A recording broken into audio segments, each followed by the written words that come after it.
but there's a group that there may not be a lot of awareness about that I'd like to draw some attention to that really locks down the social components of this whole thing. And this is an organization called the Club of Rome.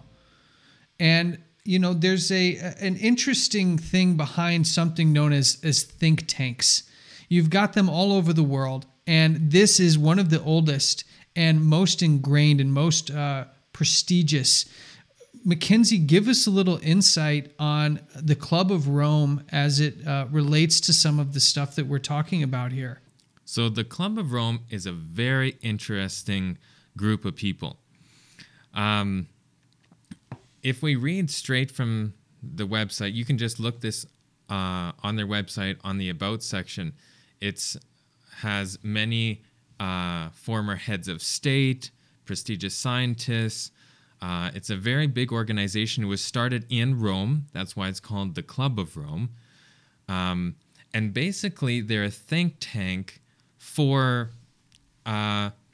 sort of the social outcome and social aspects of the world. So you have, for an example, you have the Bilderberg Group, which is the financial guys. Then you have the Club of Rome, which is the social society aspect, sort of same aspect of that. There's some very, very interesting quotes in a book that we actually have right here. So we have a copy of this book. It's called 2052. So we actually have it, so we're referencing it. There's a lot of very, very scary but interesting information in this book. This is not their first work. Their first work was known as Limits to Growth. And I'd actually like to play, before we read some quotes from them, I'd like to play a video referring to this group and their first basically research paper called Limits to Growth.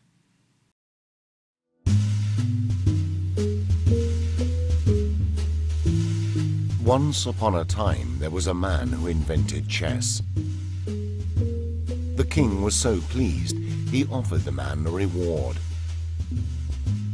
The man, who was very wise, told the king that he would only want 1 grain of wheat for the first square of the chessboard, 2 for the second, 4 for the third, and so on, doubling the amount for each square of the chessboard.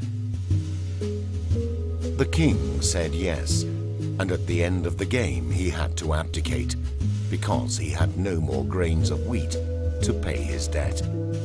That is the nature of exponential growth, and our chessboard is planet Earth.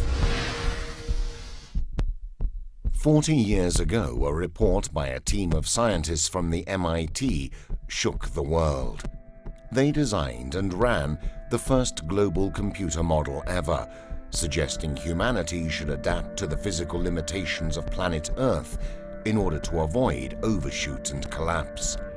During the last year, a group of us at MIT have been looking at exponential growth of our global social and economic system. We've been led to 5 basic conclusions. There are physical limits to growth, which, given current trends, are very likely to be encountered even during the lifetime of our children. This growth is going to stop. It must stop, and it will stop. Second, the most likely outcome of running into these limits, if we continue... I just want to stop it there because it's very interesting. We're seeing a trend from all these different people saying we have this goal, and when we succeed, and we will, they always say they're not going to have failure. Failure is not an option. They're going to succeed. And they said here, the growth must stop, and it will stop. Likely outcome of running into these limits, if we continue to ignore them, is that we'll overshoot those limits and collapse. I think that many people have found a new way of making fools of themselves in not recognizing that there are limits to human expansion. We appear to have a viable alternative to this outcome, one in which population and material production could be brought into balance with the finite environment and with our resources. We have learned that more is not necessarily better, that even our great nation has its recognized limits. Fourth conclusion is that it's realistically going to take 50, 100 years or more to reach that alternative in an orderly fashion. We believed then and now there are no limits to growth and human progress when men and women are free to follow their dreams. And finally, every year we delay decreases our ultimate options. Their report was published in a book entitled The Limits to Growth. So this clip was from a documentary called Last Call, basically promoting the Club of Rome and sort of this limits to growth idea. Now, if you notice, there was a person, Jürgen Randers, who was commenting, and he said that capitalism cannot fix this. So we see their attack on capitalism again, and that's the person who wrote this book, 2052, which it's a forecast for the next 40 years up until the year 2052. So if we read a couple quotes from the Club of Rome, and this is from the Club of Rome's website, our goal is to actively advocate for paradigm and systems shifts, which will enable society to emerge from our current crisis by promoting a new way of being human within a more resilient biosphere.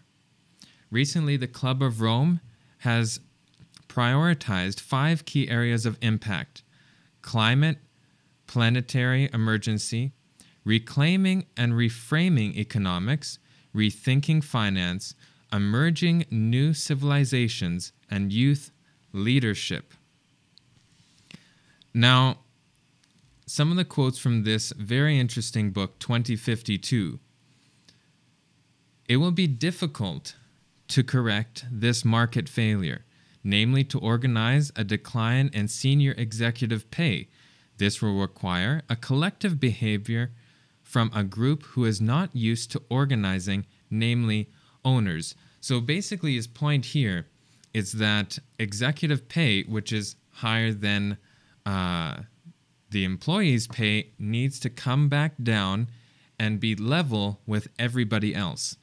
So, Walter, what are some thoughts that you have on those statements there? They are absolutely in line with what the World Economic Forum has said, that one of its objectives is nobody owns anything. Everybody is on the same page in terms of income.